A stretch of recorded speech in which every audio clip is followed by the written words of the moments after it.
Halo, apa kabar semua? Salam hangat dan selamat datang kembali ya.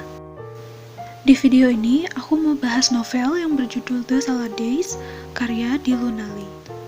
Novel ini terbit akhir tahun 2017, dan sekaligus jadi salah satu dari 9 novel bentang belia yang termasuk dalam beliau Writing Marathon batch pertama.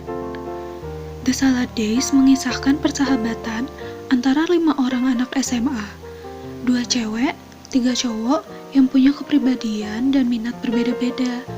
Kebetulan mereka di kelas 12 ini satu kelas setelah sebelumnya tidak. Mereka adalah Ellie, Endra, Renata, Mirza, dan Kai.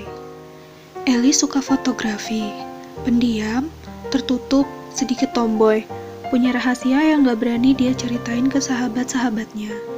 Endra yang menawan, banyak fans cewek, tetap ngutamain pendidikan. Renata yang super pintar, dianggap nerdy meskipun stylish, tapi rapuh. Mirza yang sporty, kelihatan sekedar comic relief di novel ini, tapi ternyata punya sisi berbeda. Dan Kai yang misterius, baik dan rendah hati, ternyata kehidupannya penuh perjuangan juga. Mereka semua punya sifat yang berbeda. Meskipun begitu, semuanya menarik buat diikuti kisahnya. Cerita ini gak cuma bahas apa jadinya, nasib persahabatan kalau rasa suka ke sahabat sendiri muncul, seperti apa yang dijanjiin dari sinopsis dan tagline. Tapi juga bahas konflik keluarga, cita-cita, dan kesehatan mental. The Salad Days ceritanya mengalir banget. Kata ganti orang pertama dan kedua mereka juga gak pakai gue lo, tapi pakai aku kamu. Entahlah, kalau baca novel remaja yang kata gantinya pakai aku kamu, aku jadi ngerasa novel ini serius bahasannya. Terus tokoh-tokohnya jadi terdengar lebih dewasa, dan ini salah satu poin plus. Aku suka narasi, dialog, terutama tokoh-tokohnya dan alur ceritanya. Ada beberapa istilah dalam fotografi yang baru aku tahu juga, jadi nambah kosakata baru deh. Yang paling aku suka dari tokoh di novel ini, mereka tuh punya masalah masing-masing. Mereka juga punya mimpi masing-masing. Pada dasarnya, tokoh favoritku tuh mereka berlima sih. Kai is the obvious choice. Tapi ada satu tokoh yang bikin aku kaget, kalau ternyata aku paling bisa bersimpati sama dia. Tokoh yang aku maksud ini adalah Mirza. Ya, selain bahwa dia ini humoris, apa yang dia alamin paling bisa aku pahami. Aku sangat mengapresiasi penulis yang udah gambarin kalau ada hal-hal yang gak mudah untuk dimaafkan, apalagi kalau orang itu keluarga kita. Dan saking sayangnya aku sama mereka berlima, setelah tahu rahasia Ellie aja aku gak di NF novel ini.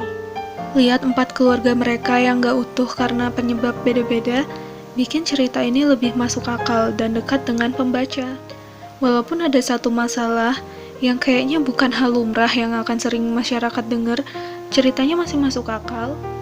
Ellie, dia yang satu-satunya hidup dengan keluarga yang utuh.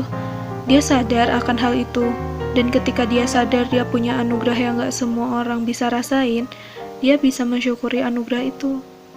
Renata yang pintar pun ternyata gak baik-baik aja.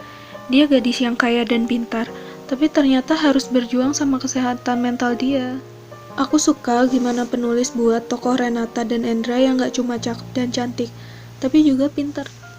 Novel ini bikin penasaran dari awal, sama pertanyaan apa sih yang disembunyiin Ellie dari temen-temennya.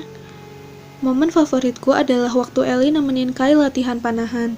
Favorit banget. Aku suka banget slow burn romance, dan romance di buku ini ngasih apa yang aku suka.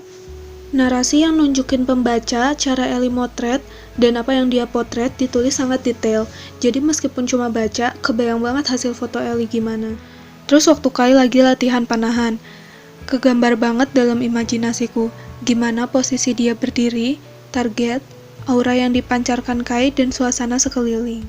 Aku mau mengapresiasi penulis yang gak cuma bilang Ellie suka motret, dia juga nunjukin gimana foto itu diambil, apa yang beda dari foto Ellie, dari dialog Kai. Intinya, dia mengeksplor apa yang Ellie lakuin. Dia nunjukin hal itu dan bukan cuma ngasih tahu pembaca. Seperti yang aku bilang tadi, romance di novel ini tuh cuma subplot aja, dan meskipun slow burn, tapi berhasil bikin baper pembaca. Aku nggak mau disebut ngada-ngada atau nyari kesalahan, apalagi karena aku nggak tahu banyak soal kesehatan mental yang menyebabkan potensi bunuh diri. Karena pada dasarnya aku suka banget novel ini, jadi kalau nggak sempat ngendap dulu ceritanya, aku mungkin nggak akan sadar juga sama hal ini. Tapi aku kurang puas sama pembahasan kesehatan mental Renata yang disinggung sedikit. Di sini dikasih tahu apa yang nyebabin Renata punya suicide thought, tapi aku masih belum puas. Aku nggak mau nganggap enteng juga sih, tapi alasan Renata kurang meyakinkan aku sendiri sebagai pembaca. Dan jadinya, aku ngerasa kalau Renata cuma token buat dibilang buku ini ada representasi tokoh yang punya mental illness. Dan juga, selain support orang-orang yang dekat dan perhatian sama dia, bantuan profesional apa yang dia lakuin buat gak muncul pikiran itu? Apakah psikiater misalnya? Karena dari dialog yang diucapin abangnya Renata, pikiran itu sering muncul, bukan sekali dua kali. Aku saranin, kalian baca novel ini kalau kalian suka character-driven books, suka sama trope home family, suka sama dunia fotografi, dan juga suka sama slow burn romance. Tapi mohon diperhatikan, kalau di dalam novel ini ada satu kalimat yang menggambarkan percobaan bunuh diri di bab 25 halaman 129.